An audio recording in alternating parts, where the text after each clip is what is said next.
Everyone's got a humor account that they follow, or probably 20 or 30. Everyone follows an animal account, and everyone has an account that they follow either for information, surprise, or like gym fail or something like that where they don't expect something to come up. In terms of where you see the greatest amount of content development, if you can attach some level of humor to your content, it'll be way more powerful than if it's just dry technical content. What's up, fitness fans? Welcome back. This is the Future of Fitness podcast and interview series. This is your host, Eric Malzone, coming at you from Whitefish, Montana. And this is episode number 106. I talked to Dean Somerset.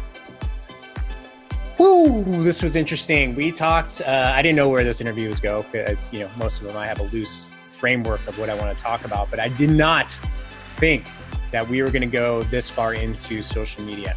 And, when I asked him the question of, what has shifted in the last 2 years for fitness professionals, he mentioned social media, and we got in deep. So this is actually a very actionable plan of how to approach your social media if you want to get more attention, which ultimately is what, we all want. If we want to get more clientele, if we want to spread the word, we want to make a bigger impact, right? We need more attention. So great overall interview. I'm going to listen to this a few times because my social media could be a little bit better. I presume yours probably could too. And, if you are one of the good guys or good women in the industry, we need you having better social media because let's be honest, some of the things that are going up on Instagram, it's not doing us any good as an industry, right? As a profession, like professional people who educate themselves and then serve the public and serve their communities.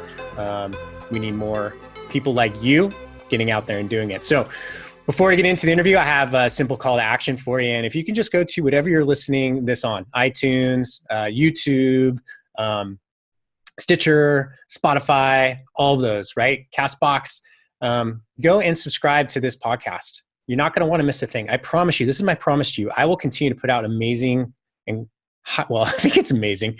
I will continue to put out great content that I think is really important for people in our industry to hear if you do that. So go subscribe and then leave us a review. So on January 8th, Jason Blevins wrote as a review. Thank you, Jason. Just listen to Dan John, Dining and Rereading. Love hearing wisdom from someone who's been in the game so long and known for getting exceptional results. I loved hearing Dan's keep it simple, stick to the basics approach. Great questions. Eric, and an excellent job letting Dan talk. Some hosts try to stick to a script too much. Love the conversation. Jason, thanks, man. Thanks for doing this. And if you guys go and leave a review, I will read it out loud here on the podcast itself. So without further ado, let's get on to number 106 with Dean Somerset. Ooh, it's a good one. Enjoy the show. All right, Dean Somerset, my friend, welcome to the show. My pleasure, man. Glad to have you. Yeah. Hopefully it's going well on your side of the things. Yeah, things are going really well. I have zero complaints, and I'm, my Friday just got a whole lot better because I get to talk to you. Like I was telling you before, I work with a lot of your colleagues, Tony Gentlecore and Sarah Duvall, and, so many people really respect and like you. So it's fun to have you on the show and highlight what you're up to nowadays. Let's do this, man. For maybe people who aren't too familiar with you, give us a quick bio and give us your background. I'm a trainer and exercise physiologist in Edmonton, Alberta, Canada, and I work with people coming primarily from medical sources and referrals from other clients if they've got friends or family that are kind of beat up and broken and want to get back into action. Mm-hmm. I do a lot of online stuff, coaching online, as well as content development, and put out a lot of free content and some paid stuff too, and teach workshops all over the place. We just spent 2 weeks over in Europe. So having a paid 2-week vacation in Europe is always a nice thing to do. Yeah. Where was it in Europe? We went all over the place. We started in London, then we spent a few days in Venice. That was actually, we left about a week before they had the worst flooding in a generation. So we were walking through St. Mark's Square, and then we see pictures of people walking around with water up to their chest. So that was kind of a weird thing. And then Tony and I taught a workshop in Ljubljana, Slovenia, which is a portion of the old Yugoslavia. Vigor Ground has a location out there. Luka Hosovar has a brother, Matej, brought us out there to be able to teach a workshop. And then my wife and I went to Paris for a couple of days, And then we went to London and I did some filming with Shredder by Science, and it was a good time. Yeah. Oh, it's awesome, man. Slovenia. That's, I don't know too many people have gone there. I actually saw some of Tony's photos that he posted too. It looks interesting. Looks beautiful. It's a really cool area. I mean, I think it's kind of under the radar as far as tourism goes. Like, we went to Prague, Czech Republic a couple of years ago, and that was like walking through a fairy tale.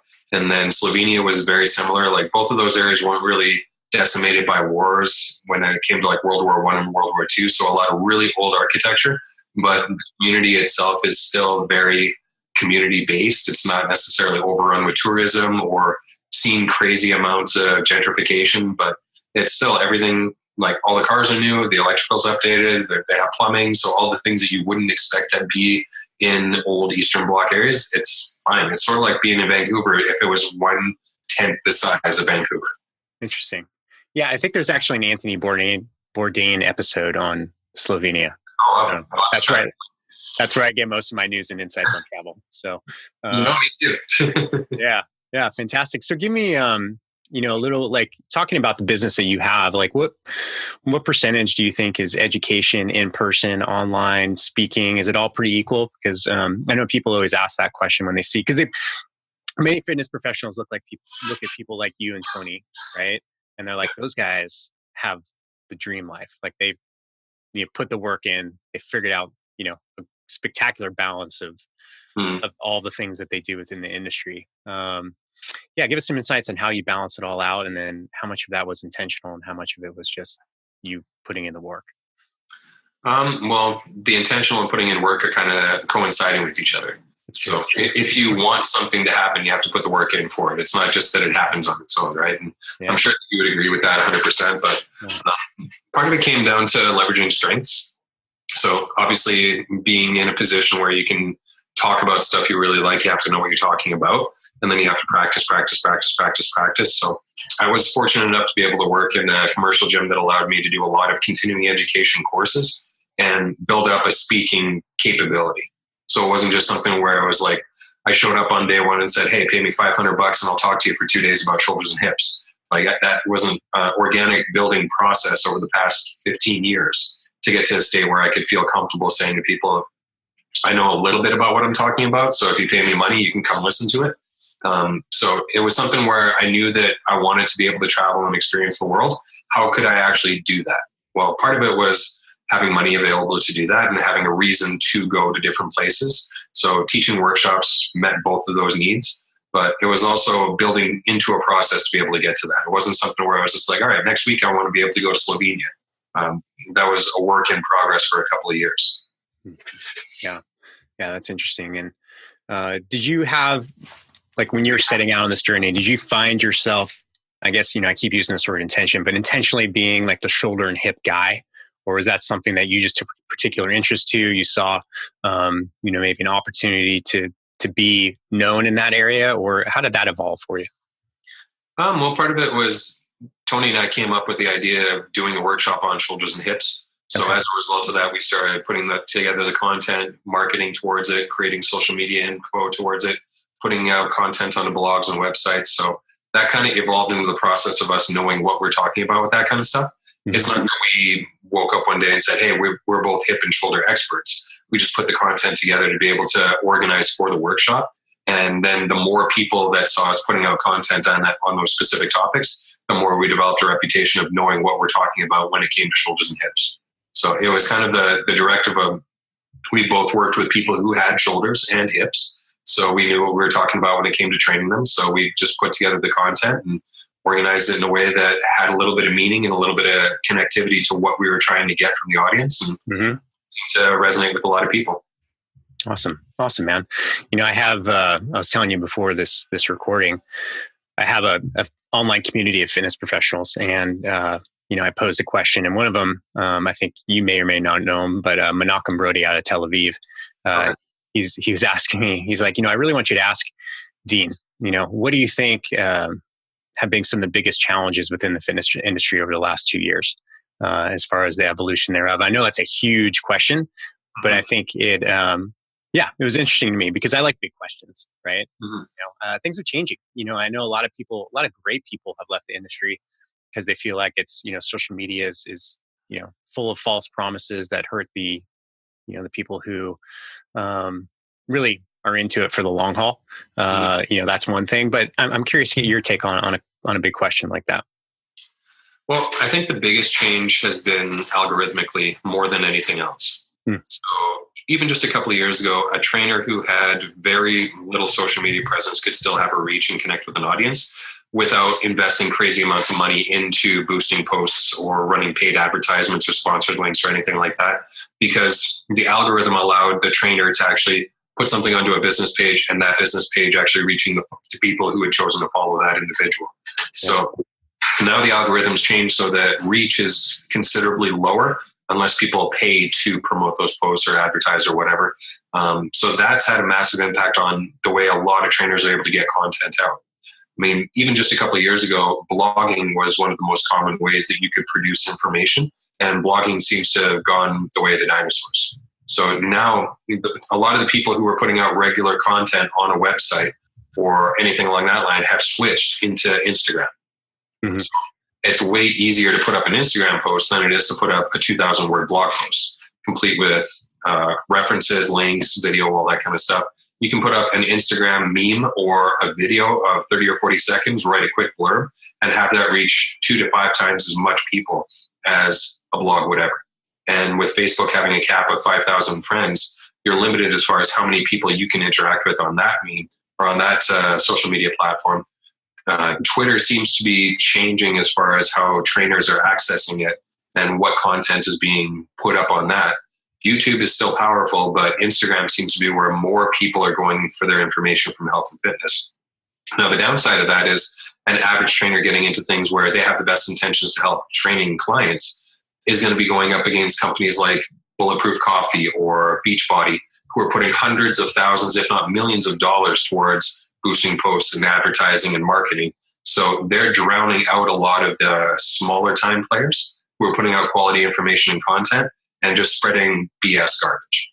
Yeah. So when I was in my local grocery store yesterday getting food after being away for a couple of weeks, they're actually selling Bulletproof Coffee. So it's like a pound of Bulletproof Coffee, a little thing of MCT oil, and that costs $50. And you figure that that's in grocery stores in Canada in the middle of nowhere, where people are probably going to go out and buy that saying, oh, this is going to help me to lose weight.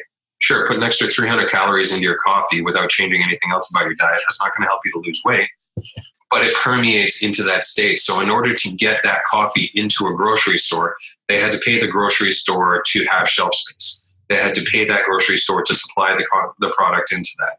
They had to pay the grocery store in order to get it across the border into Canada and do stuff. They had the balance in their books to be able to say, okay, we have the money to do this.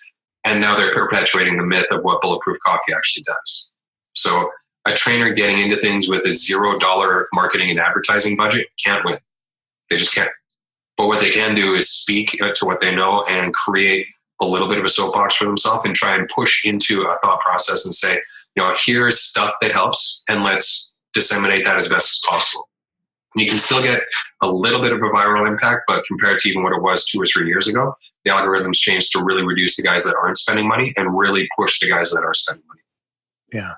Yeah, that's incredible insight. So, when I think about content that I'm creating personally or those that I work with are creating, I always want something, social media is undeniably powerful. And I do agree. Everyone's turning to Instagram and, even having a conversation with Tony recently about, how to take advantage of the 20,000 people that follow him and swiping up and all of that. It's interesting and it's very valuable. I always get concerned because what happens when Instagram changes and becomes a Facebook of today? How are we developing, when you look at content that's more evergreen, let's talk about the classic blogging, for example, right? Mm-hmm. Once it's out there, it's got SEO, it's got a lot of things that are valuable that social media can't really do for you. I mean, you can search within Instagram, you can search within Facebook. Facebook's got an incredibly powerful search engine. I chose podcasting because I think, it's evergreen, it stays out there. And I think it's a medium that's still going to rise really quickly. But is there any type of, if you're talking to a fitness professional, you're like, okay, here's my 5-year plan on how I can create content that will stick around, right? Not just social media. Do you have any insights on that or things that you would suggest for people? Social media content is good, but even better than that is a web post or a page that directs people to that social media content and then captures their email. So email marketing, you're guaranteed to reach 100% of people who have subscribed to your email list. Right. Whereas if you go on Facebook or Instagram or Twitter, you're subject to the variations in algorithm and what they deem to be a necessary change. So right now, I think that the algorithm on a business page is like 1% of followers get to actually see an organic post that you put up. And the more people who like, comment, share, do all that kind of stuff, expands it maybe up to 8%. Huh. Great. If you've got 100,000 followers, you might have 10,000 of them actually see what you put up, which is a really dismal actual link click, if you want to consider that. Whereas if you have 20,000 people on an email list, 20,000 people will get that email. So you're guaranteed that if somebody signed up with a valid email address, they're going to get the information you put up. And that's not going to change based on an algorithm. Now, the GDPR, the thing that came through in Europe, where they say people have to have the option to buy in or link in or whatever, that's changed the rules a little bit in terms of, ethical bribes and buy-ins and opt-ins and that kind of stuff. But as long as you have an unsubscribe button on every email, which pretty much all of them do, the person can say, I don't want to be a part of this list anymore, click unsubscribe, done. So you're not trapping anyone who doesn't want to be there. But at the same time, you're reaching the people who said that I want to see what you're putting up. Yeah. Emails be king. And I was hearing presentations 5 years ago where they said the exact same thing. If the algorithm changes, you're screwed. Email is king. And this was in 2013. So now it's becoming apparent that, you might have a follower account until the algorithm changes and you don't reach the organic level that you were reaching before, which is happening on Facebook, and Facebook owns Instagram. So it'll happen there too. Yeah. Yeah. I would even say longer ago is when I started an email list about 7-8 years ago, one that I owned. And it was by far the best ROI. But you have to be consistent. And that's sure. the thing. People have to want to hear from you. Yeah. And you have to find new and creative ways to keep their ear, which is just part of the fun, really, of the challenge of it, I think, is, you have to enjoy that part of it. It's interesting because I had a conversation yesterday with another guy on a podcast that on my other show, and it was, he's a digital marketer, and he said, websites are obsolete. Everything's about click funnels. You need to be able to direct people specifically where you want to take them. And I disagreed. I was like, you know what? I still believe, because you can control certain things, email marketing and your website. You own those. Yeah. Right? Those are yours. So I still think a good website is extremely beneficial. I think people over the age of 35 still Google everything. Although I had another discussion with somebody who's under the age of 30. She's like, no, when I want to find out if somebody's, has value, I just search them on Instagram, see how many followers they have. I was like, really? Like but that's the truth, right? Yeah. They just want to see. But then you get into the issue, and this was a hot topic also, is like, what about people who buy followers? People, is that valuable? Where does that ethical line stop?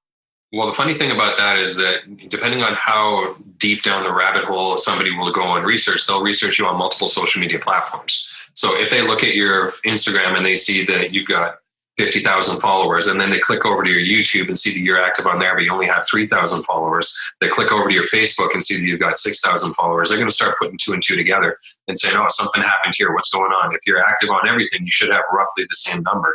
Or if you've got like a ridiculous disparity of one platform to another, they're going to start seeing that and start clicking through. And the funny thing was that my nephew and niece, my nephew's 17, my niece is 15, I was chatting with them about social media because, like, not trying to market or anything like that, but just saying, what do you guys do? Because I'm like 37 years old and I know what my bubble is, but I don't know what they're doing or what the next generation is. I said, do you use Facebook? They kind of looked at me with a screwed up face like, oh, why would I use that? I'm like, what about Twitter? They're like, what's Twitter? I was like, oh, wow. Okay. So what's big these days? They're like Instagram, YouTube, Snapchat. Yeah. That's it. For somebody who's in their teens or early 20s, if you're on any of those platforms, they'll see you. So if you're marketing to somebody in their early 20s, being on Facebook probably won't reach them. Being on a blog, unless somebody is in an industry where they say, follow this person, and they find your blog that way, they probably won't follow you. If you're on Instagram, YouTube, and Snapchat, they'll follow you. I'm not on Snapchat and I barely go on YouTube. So I'm kind of hooped for the younger generation. Yeah. It's tough. It's funny. And Snapchat, like I don't even know what Snapchat looks like. I couldn't even tell you what it is. I mean, I understand the concept of it because I have, 16. My nieces and nephews vary in age from all teenagers. And when I first heard of Snapchat, I'm like, that sounds awful. The fact that you could just like send a photo that, and like, you understand it doesn't just disappear once you send it. Like people can screenshot it and then save it. So that was, it's a fascinating world to me. Yeah. Do you have any suggestions? People, like if you want to get a following online now, you really have to niche down, right? You really have to find something. It seems to me like you really have to find something and then go super vertical on it. Like, Sarah Duvall, she is the pelvic floor specialist for postnatal, right? That's a very niche area and she owns it, right? Do you think that's the way to get a following now? Or do you think do you have any steps that you would suggest for people to get there? And how long does it take to get a following of 50,000? I mean, I've been on this online thing for 10 months, right? Really. And, my following is modest on social media. It really is. And I realize it's a long road to get there, but some people seem to get there fast. I don't know. I can't figure it out. I don't really know the exact way to get a huge following, but I know the people who have gotten big followings have some commonalities in them. They connect incredibly well with their audience. They've got a lot of time and money invested into the quality of the images. So they're going to take it not just for the crappy old iPhone, but they're going to take it with a DSLR, edit the photos, Photoshop where necessary, clean things up with filters, and then publish it. They're going to do stuff like try to be as engaging as possible with their audience. They're going to back engage with other audiences that they want to connect with. So liking and sharing other people's posts and commenting everywhere that they can, so that it's not just a one-way street. But the classic algorithm of social media dominance seems to remain the same. If you can have posts that include one of the three elements of humor, animals, or surprises, that's going to be what gets people interested in what you actually put out. So if you can be funny while holding a cat and shock people at the same time, you dominate social media. Yeah. And I'll bet if we think about the social media follows that everyone out there has, everyone's got a humor account that they follow, or probably 20 or 30. So if somebody's posting up like funny memes or jokes or whatever, everyone follows an animal account, whether it's something like We Rate Dogs or like the Dodo or something like that. And everyone has an account that they follow either for information, surprise, or like gym fail or something like that, where they don't expect something to come up or something like that. So in terms of where you see the greatest amount of content development, if you can attach some level of humor to your content, it'll be way more powerful than if it's just dry technical content. If you mix a dog or an animal or a cat or maybe like a unicorn head mask in there to surprise people and have an animal involvement in there, that's going to go over way better than just a video of you deadlifting. Yeah. Well, I looked at your website. I followed Tony's website, and you guys both are hysterical writers, right? Yeah. It's really funny. And it keeps me reading, past the first couple sentences, which is the most important. Another guy who comes to light is Mark Fisher from Mark Fisher Fitness. Yeah. That's hysterical. I mean, his content, if you check out his YouTube channel, people, like, it is funny. Yeah. And, it's got so much character. And now I think about like Tony Jensko, he always jokes about him shirtless with his cat, right?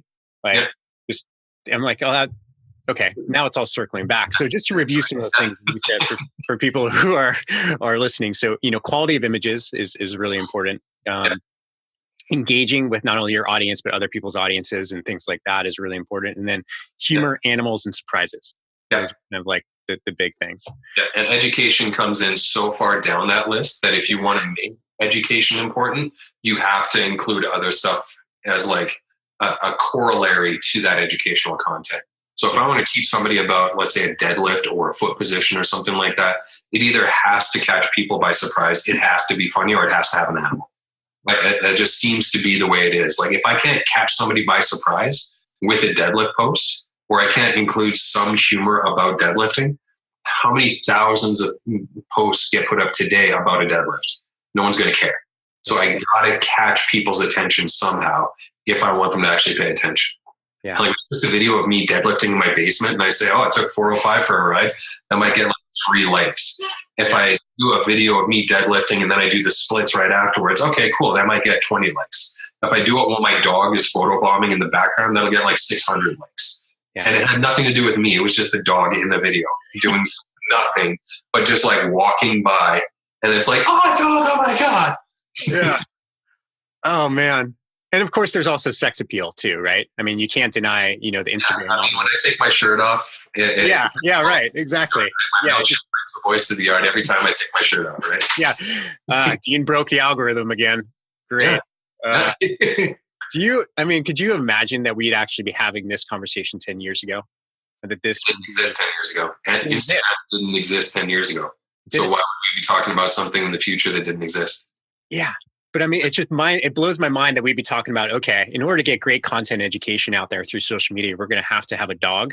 We're going to have to surprise somebody, and we're going to have to, it's just an interesting state of how fast it happened is the point I'm trying to make. Is like 2007 is when the iPhone came out, right? It changed everything. 2007 was one of the most crazy years technologically ever of everything that came out. And here we are talking about these things. Yeah. I mean, who would have thought Chewbacca mom would be able to put on some weird mask she got at Walmart, laugh for 20 seconds, and then have her kids' college educations paid for? Yeah. Just from a weird Facebook Live video that she had like 200 friend contacts. That thing blew up to like 100 million views.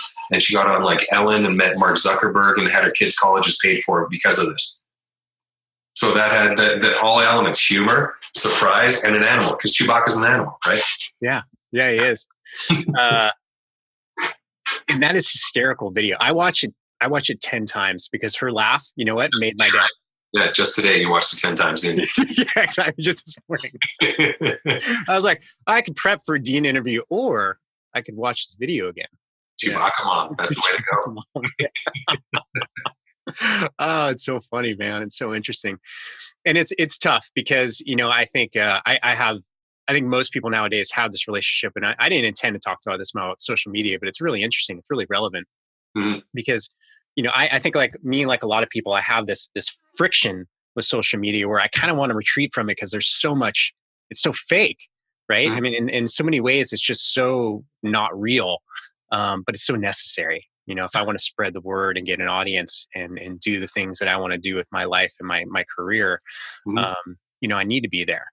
And how do you personally deal with that? Or I mean, I don't know. Honestly, I haven't checked your social media accounts. I don't know how active you are, but how do you deal with that kind of, that humanization part of it, right? Where we all want to be authentic, but we need a following.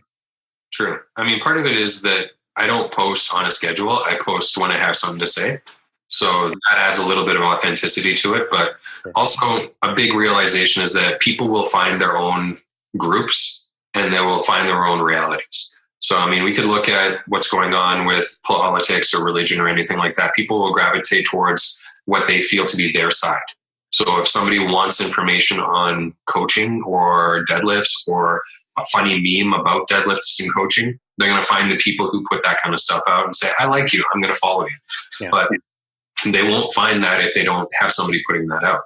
Now, another big realization that a lot of coaches and trainers need to have is that for many people that they come into contact with, you are that individual's point of entry into the fitness industry. So it's not like they have access to 50 million different accounts or bloggers or whatever that all talk about the same stuff. They might not. NBC used to have a really good slogan for a lot of their rerun TV shows. If you haven't seen it, it's new to you. So when somebody hasn't seen the information on deadlifting, foot position, hip hinging, spinal stability, any of that kind of stuff, it's new to them. And you are their point of entry into the fitness industry for any information. Now, that doesn't matter whether you have 300 followers, 300,000 followers, or whatever. Those people that follow you are getting information, and you are their only source of information. So put out good content for it. It doesn't have to be something where, oh, well, this has been talked about so much. Okay, but if the people who follow you have never seen it, it's new to them. That doesn't mean that you can't put out content about it and put your own spin on it, or put your own personality on it, or maybe do it while wearing a horse head or a Superman cape or having a dog photobombing in the background. I mean, you have the ability to do all that kind of stuff if you want or not. It's a matter of what's your personality and how do you relay that information. But also think of it as like developing a back catalog. If your client comes to you in 6 months and says, hey, my knee is hurting whenever I deadlift, what do I do? Oh, I put up a post about that 6 months ago. Click, bang, boom, here you go. Here's the content that you're looking for in my back catalog. You can use it on YouTube. You could use that on Instagram. You could use it wherever. If you're looking to do online coaching, do video tutorials of exercises, put them onto YouTube, and save the links. So that way you can have those links available for your online coaching clients or your in-person clients, or somebody who just emails you randomly and says, how do I do this exercise? It can be a 30-second video. But without that catalog, it becomes a little bit harder to put that content in front of the people who are asking for it. Yeah.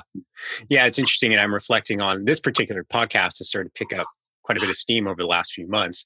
And a lot of it is that I have so many episodes backlogged. When people find oh, what is this? Future of Fitness. Interesting.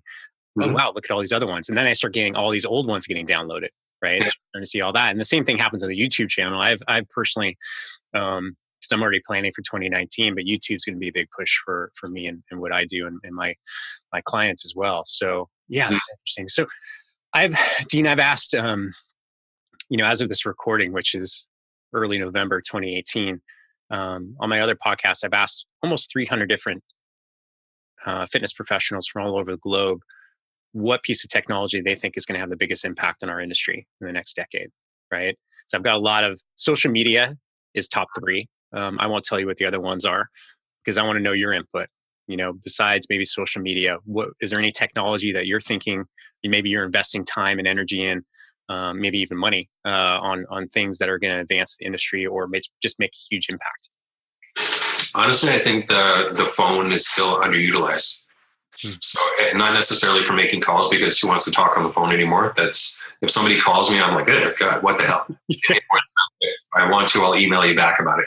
But I think that the phone is going to get integrated a lot more into what we do as trainers, not necessarily in terms of like messaging or video or anything like that. But in terms of what I use my phone for, it's my scheduler, my invoicer. I take payments on it.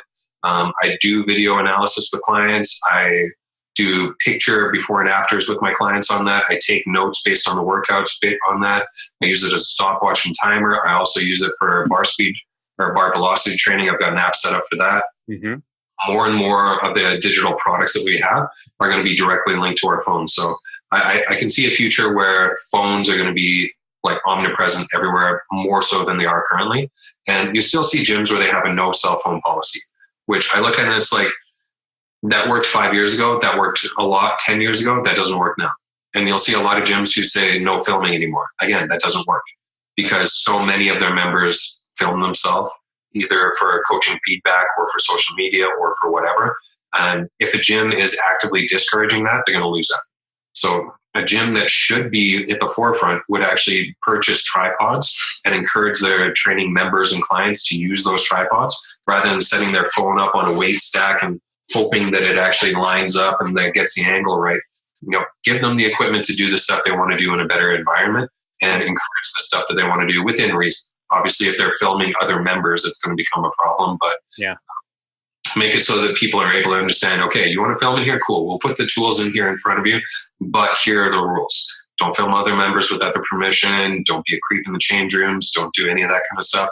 Do that and we got no problem. But it's a way that it's going to help everybody at the end of the day to kind of capitalize on that. So I think phones are going to be more omnipresent than they currently are. Yeah. That's really, really interesting point. And, because many gym owners, many facility owners, managers fight it, right? Yeah. Always fighting it. Be like, well, what if you just take that wave and ride it, but make sure it's done well. And that's a really, really, that's a great point. I mean, you made a lot of great points on this, and that one's really top, one of the top ones. So you have a new product coming out too, or it's out, the shoulder and hip product. Tell us about that, what that is, who would want it? It's a video educational series for trainers, physiotherapists, coaches. We actually released it 2 years ago. But the video product itself, we had great feedback from it. Everyone really loved it. So Tony and I completely updated everything on it. And now we're going through a new workshop series. So we called it the Even More Complete Shoulder and Hip Blueprint, because the first one wasn't as complete as it could be. This one's even more complete. And, we just did an event in Houston, Texas, and also Ljubljana, Slovenia. We have one coming up in LA in a couple of weeks. And then we've already got our 2019 calendar booked for workshops. We are hoping to film it at one point, but we want to run through a few workshops before we film it, just to make sure that we get the feedback from people who've attended to see how we can make it a better workshop and put the best product forward possible. Because, I mean, if we're I'm going to put this out as a product. We don't want it to be us stumbling through things or having bad flow with it. We want to make sure it's the best product possible. But in the meantime, like Complete Shoulder and Hip Blueprint is out. We've got even more Complete Shoulder and Hip Blueprints in workshop stage right now. We'll be filming eventually, and then we're releasing another digital product. Right on. And so this will probably air late 2018, early 2019. Mm-hmm. Where do people find like the workshop schedules and any more information on that? If they want, they can go onto my website, deansomerset.com, and I've got a schedule of events. And on that schedule, it'll give a rundown of all the dates and locations of each of the workshops. If there's one in your area, great. If not, then just keep viewing it and hopefully one comes to you. The good thing about live workshops compared to doing something digital or anything like that is you're kind of forced to pay attention through the entire thing, and it's in a more condensed format. So I've got some people who had purchased a product I released 7 years ago who are still working through the video series on it. Yeah. So it's like, well, great. I'm glad that you have that, and I'm glad that it's a resource for you, but it would have been better for you to attend in person and get through everything in one sitting rather than spending 7 years getting through an hour of a video per year. That doesn't necessarily make the best use of the investment. It's there for you, and I'm glad that you have it, so now you can go to it if you ever want. But it makes things a little bit easier when you can actually go to an event, be forced to pay attention to it, get questions answered in real time, have the coach look at you when you're doing something and offer feedback, or if you have a problem with something, yo, I'll solve it. Check out the beat while the DJ revolves. Nice. Very nice. Yeah, and I have to agree. I learned by immersion, and workshops are the way to do it because, there's so many other intangibles. There's, the relationships that you make, right? Obviously, people get to meet you and Tony. Yeah. And there's also the tangents, right? The most valuable things are sometimes when someone's presenting, they just go off, right? They just chase this squirrel and you're like, whoa, that just blew my mind, right? And that's why workshops are amazing. And I'm that guy. I've paid thousands of dollars for online courses and then given up because I just don't finish them. I need to be there. So the funny thing was that in the workshop we did in Slovenia, there was about 6 or 8 people, all from Vienna, Austria, attending the workshop who didn't know each other.